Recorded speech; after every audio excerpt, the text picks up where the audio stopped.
Another Obamacare change. President Obama making another change just hours before heading to Hawaii for his vacation. And of course, this change also coming just days before the Obamacare sign-up deadline hits us.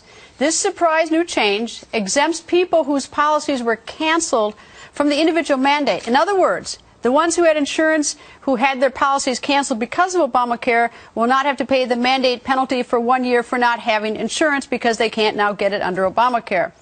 And, of course, also as the insurance industry is steaming mad, Dr. Ben Carson joins us. Good evening, sir.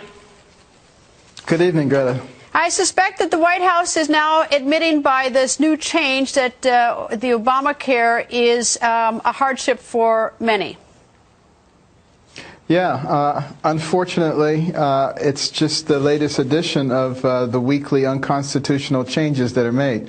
But, you know, it's sort of like having a baseball game. You have two teams and you have an umpire, but the umpire says, I'm going to play on this team.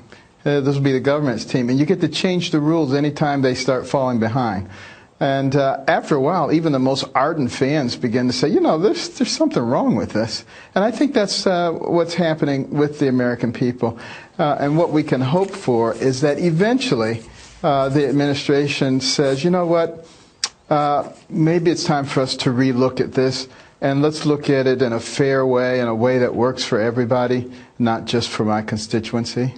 Well, yeah, I think that what's particularly peculiar about this is that the Congress legislates, passes a law, and the president's to execute and has some discretion in terms of how you enforce or execute it. But at some point, when there are so many significant changes made to it, so many people are exempted and so many different changes, that you really sort of defeat the original intent of the law and how it was developed. At some point, the president oversteps. It's a gray area. I mean, there's no magical formula. But, you know, it does seem that this law is quite fluid. We don't know really what's in it. Well, it doesn't really resemble its original form very much, and will continue to morph.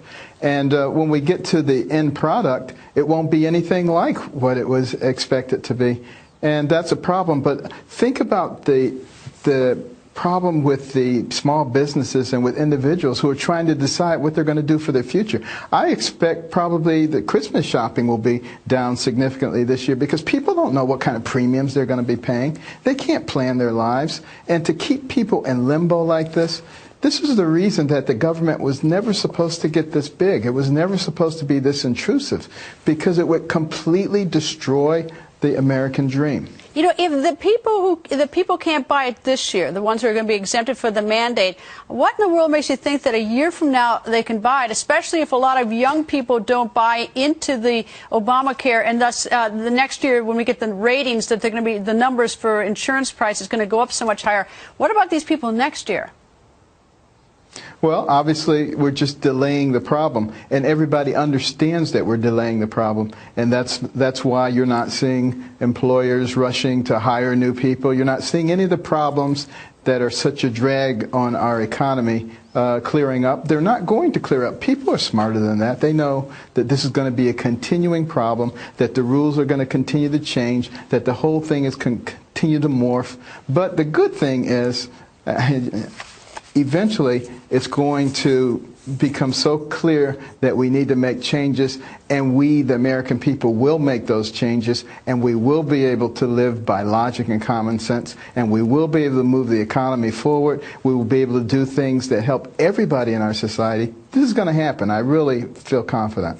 Dr. Carson, thank you. Always nice to see you, sir.